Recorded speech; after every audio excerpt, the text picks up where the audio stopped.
Boxing news mga bossing, Naoya Inoue nilaglag sa kanyang kapwa Hapon. Ito ang sinabi ng kababayan ni Naoya Inoue sa Twitter. Ayon dito mga boss, mas magaling nga raw si Terence Crawford kumpara kay Naoya Inoue. Katwiran nga po nitong Hapon mga boss, tinalo nga raw ni Crawford ang isang Errol Spence na dating nasa tuktok ng pound for pound. Samantalang ito nga raw si Naoya Inoue ay wala pa itong nakalaban na nasa top 10 pound for pound. So ayan nga po mga boss, yung pinagbabasihan sa kababayan nitong si Naoya Inoue. Siguro nagpakatotoo lamang itong Hapon. Wala pa naman talagang nakalaban si Naoya Inoue sa top 10 pound for pound. Saka wala namang kadibisyon itong si Naoya Inoue sa top 10 pound for pound. Kaya wala ring makakalaban mga boss. Sa ibang balita naman, Luis Pantera Nere, matapos nga po ito iligpit sa round 6 ni Naoya Inoue, muli nga raw babalik sa ibabaw ng luna itong si Luis Pantera Nere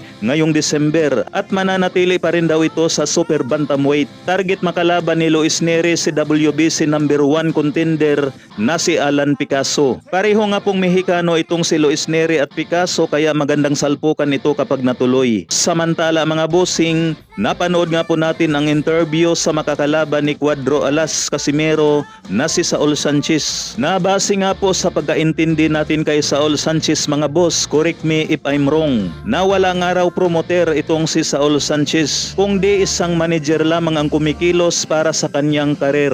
Kaya mukhang taliwas nga po yan sa sinasabi ni Jerry aka Calvo Marcial na under umano itong si Sanchez sa MP Promotions. MP yan eh, MP si ano eh. Here, I'll find it out. I'll look it up.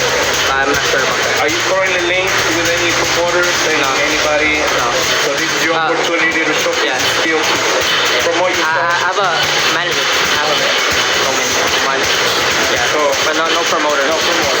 Habang banat naman ang iba sa comment section mga bossing, wala nga raw nutritionist, strength and conditioning coach ang team Casimero. Kaya magandang pagkakataon raw ito para kay Saul Sanchez para talunin si Casimero. So abangan na lamang natin yung sinasabi nila mga bossing sa darating na October 13. Tingnan na lamang natin kung ano ang mangyayari sa meron conditioning coach at sa walang conditioning coach. Sa ngayon, tahimik muna ang kampo ni Cuadro Alas Casimero.